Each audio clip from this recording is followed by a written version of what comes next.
now, listen. Or should it go, listen now? What is with these one-word titles? I don't know. Welcome back for another Gary Lewis and the Playboys video, my friends. Today we're going to take a look at Gary Lewis Now. Or as the title seems to depict it, Gary Lewis Now and the Playboys. Not exactly sure what the best way to read that one would be. I guess you can let me know in the comments how you'd interpret it. My computer interprets it just as Gary Lewis Now, and the Playboys get no mention at all. Which ironically matches the sleeve, because even though the Playboys name is back on the cover, there are no Playboys to be seen anywhere on the actual sleeve. You might remember the Listen album, which had come immediately before. Didn't even put the Playboys on the package, but they are mentioned on the record. So who knows in that regard as to how involved the Playboys, remember they were constantly changing and being replaced and altered and so on, how much of a role they actually played in the album itself. Released in the summer of 1968, Gary Lewis Now marks the last of a few things. It is the last of all the Gary Lewis records to chart. This peaked about number 150. Very low for a Gary Lewis album. And it was the last top 20, or top 40, or even top 60 single the group ever recorded is included here. Their cover of Sealed with a Kiss. We'll get back to that. The last big hit that the group had. There are still a couple more kind of minor charting hits here and there that we will get to because we still have albums that we need to discuss. The group isn't over yet, but in terms of things of consequence, we're kind of getting to, the end of the line here. So Gary Lewis Now, their last big hit single, which peaked at number 19, and their last charting LP of all is here. So again, summer of 1968. So you might remember with the last couple records, Listen and New Directions, there was an attempt to push the group into a new direction, expose them to a new audience, kind of age the band up with their target demographic and so on. Say, hey, Gary's not just for kids anymore. You might remember even on the Listen sleeve, the liner notes said, this is no more teeny bopper falderall, nothing for kids. This is for serious adults and a new generation and this and that. So you might wonder, okay, is Gary Lewis Now going to continue that? Or is it going to sort of backtrack and go back to the formula of reimagining older singles and older popular tunes and kind of more going in that direction? Well, we'll find out pretty soon. Snuff Garrett is back in action. You might remember Gary Lewis fired Snuff Garrett not too long before this album was recorded, I should say. And he was replaced by a succession of different people. Originally, his main replacement was Dave Pell. Talked about Dave Pell on this channel before. Dave Pell got pretty short shrift in the booklets for a lot of the CDs and things like that he was just like, Gary, whatever you do will be a hit, just go with it. And he doesn't seem to have been a particularly creative or demanding producer. And then our last couple were produced predominantly by Gary Klein, who seems to have been the hands-on producer, and his production partners. And so they kind of tried to, again, reimagine Gary Lewis for a bigger audience, a new audience. How can we take this music that's geared towards teenagers and give it to everybody? That sort of thing. So interesting stuff. But we have Snuff back now. Interestingly, in the liner notes for some of those booklets, Gary and Snuff Garrett both note that things weren't the same after he came back. There was still some tension, still some uneasiness there. It wasn't going to be smooth sailing like it had been at the beginning of the decade. The blurb on the back, we always talk about the liner note / blurb bit there, written by Al Stoffel, is all about how when Gary was a little boy he was very ugly, very skinny and gawky, and he couldn't sing and so on, and then he got a job at Disneyland and everybody was so surprised when they saw the young adult that he became and heard his beautiful singing voice, and Gary Lewis records have changed the world. And honestly, all I could think of was that Kindness is Free video where he talks about how when he graduated high school, everyone looked at him and said, wow, you look a lot better than you did when you started high school. And at first he was flattered, And he realized, wait a minute, they're all implying I was really ugly when I was a freshman, just starting out, that sort of thing. And it feels just like that. He describes Gary's loose, yodeling voice and his gawky figure and so on. I was like, geez, oh man, this guy had something out for preteen or teenage Gary. I don't know, it's really weird. I'm not a particularly big fan of this blurb, and I don't know exactly what Al Stoffel was trying to do when he wrote that and put it on the back of the record, but nonetheless, at least it's a little more inspired than some of the ones that we've heard before. It also mentions on the back this is the 10th Gary Lewis album. You might say, wait a minute, we've had more than 10 episodes in this series. Indeed we have, but this is proof that the Sunset Records compilation, just simply called Gary Lewis and the Playboys, was not considered part of the group's official discography. It was skipped. And the other kind of oddball video in my series is seeing Gary live in 2025. We'll come back to that a little bit later. But this is the 10th sort of proper Gary Lewis album. Golden Greats, their first compilation, is counted as one of the 10, but that Sunset Records kind of off-brand compilation, that one is not counted. So do keep that in mind.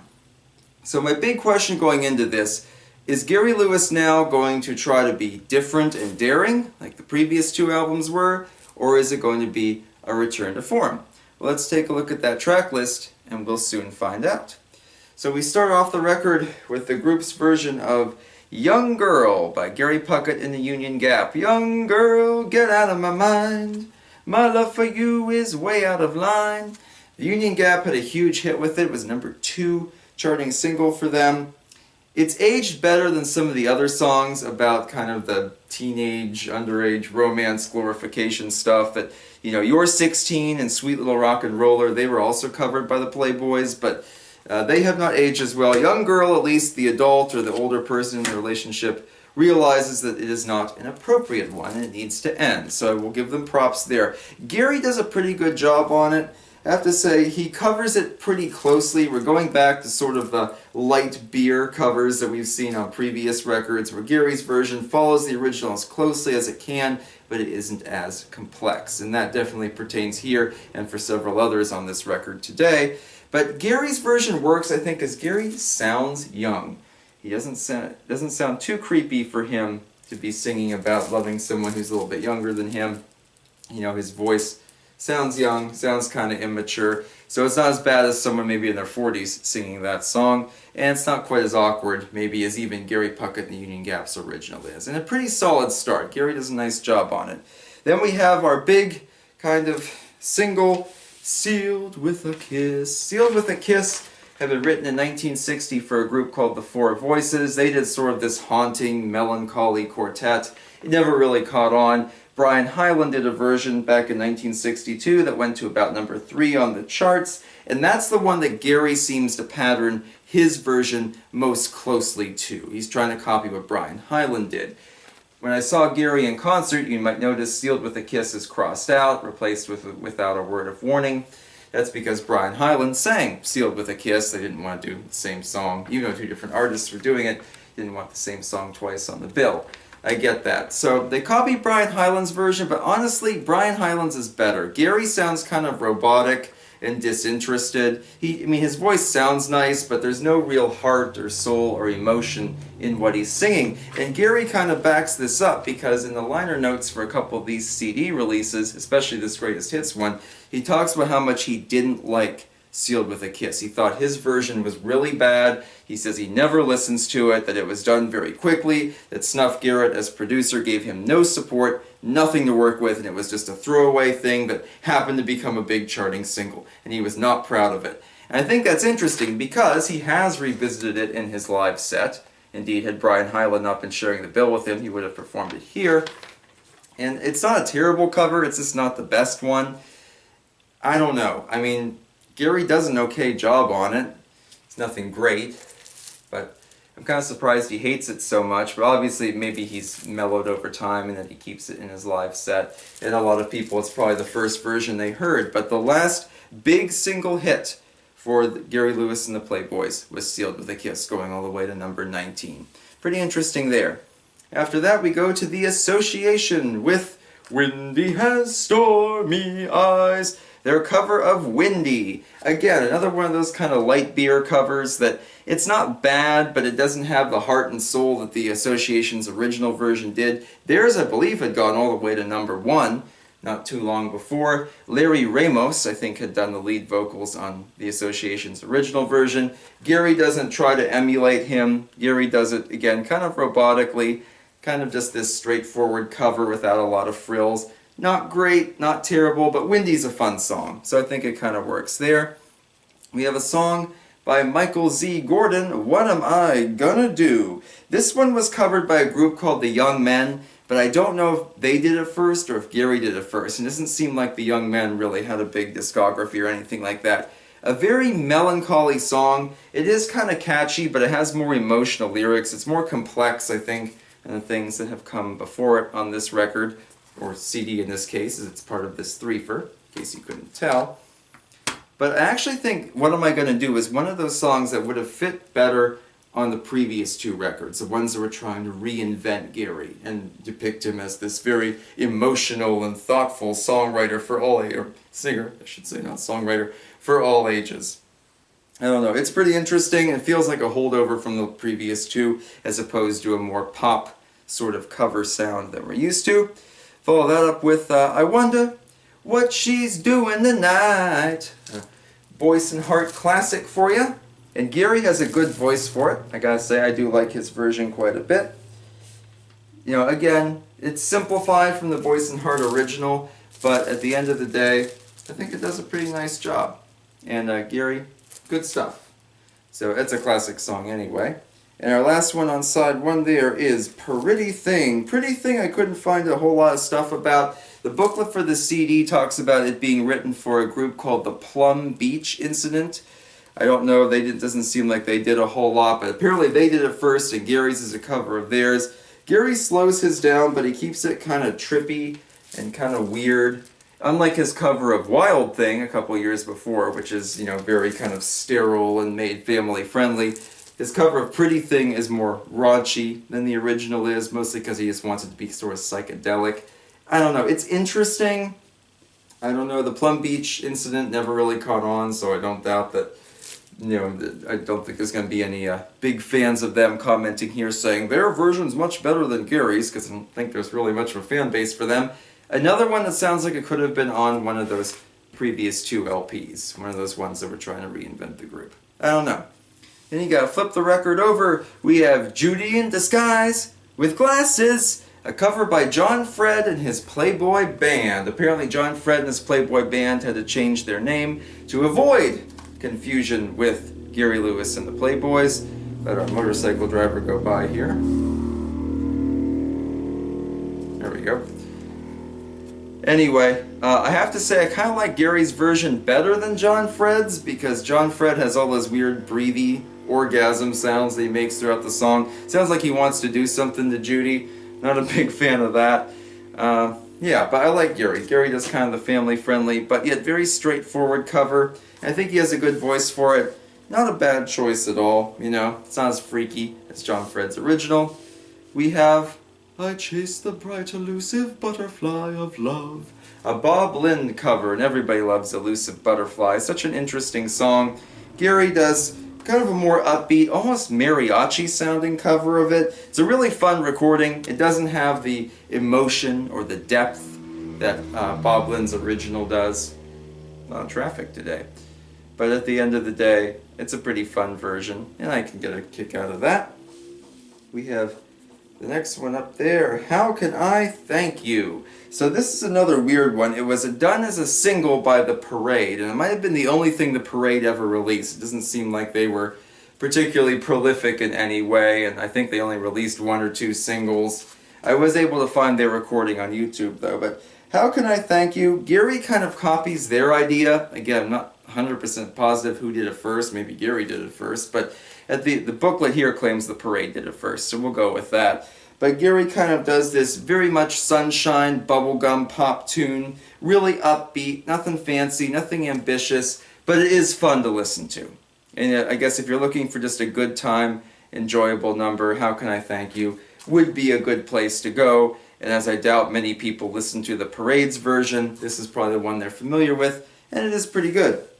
We have Jerry Fuller's Sarah Jane. I think Sarah Jane is an original for Gary Lewis and the Playboys. It was used as the B-side to the Sealed with a Kiss single. They're paired together here on the singles CD.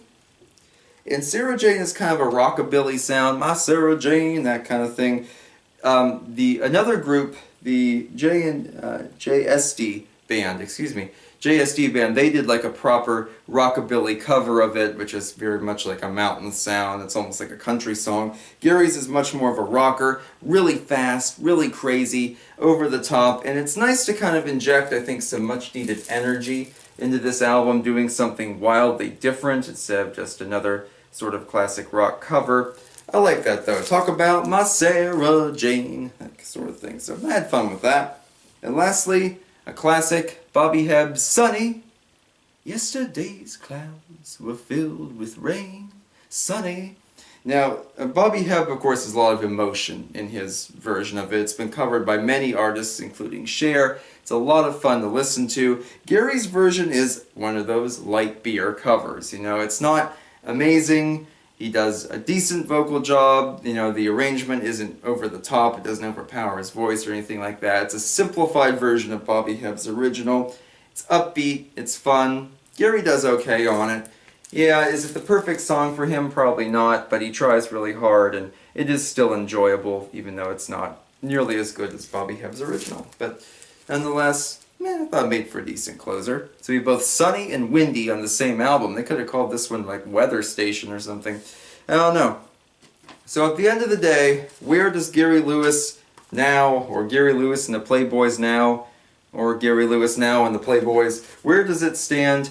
To me, it's a step backwards. I'm glad we have Snuff Garrett back. You could tell Snuff figured, okay, you know, before we've done these sort of cover-heavy albums, let's do that again. You know, pick some more updated songs, that kind of stuff. And a few of them sound really modern, and some of them sound more like throwbacks, of course, but it's, to me, a step backwards. They're trying to rebrand Gary again as the boy next door, you know, what your teenage kid would buy and listen to a lot, and then, you know, they'd find something when they were a little older that would really speak to them. Not bad if you're looking for like a fun, enjoyable, summertime kind of album. I would say Gary Lewis Now is certainly a worthy choice, but again, lacking that ambition, lacking that kind of forward momentum that the group was working on with their previous records, again, with a different team behind the scenes. And that concludes our review of Gary Lewis Now. Let me know what you think below, and we'll be picking things up here in the future, but of course all October is horror movie month. Hope you'll join me for some classic horror reviews. Please comment some of your favorite Gary Lewis albums and songs below, and I hope to see you next time. So long, my friends.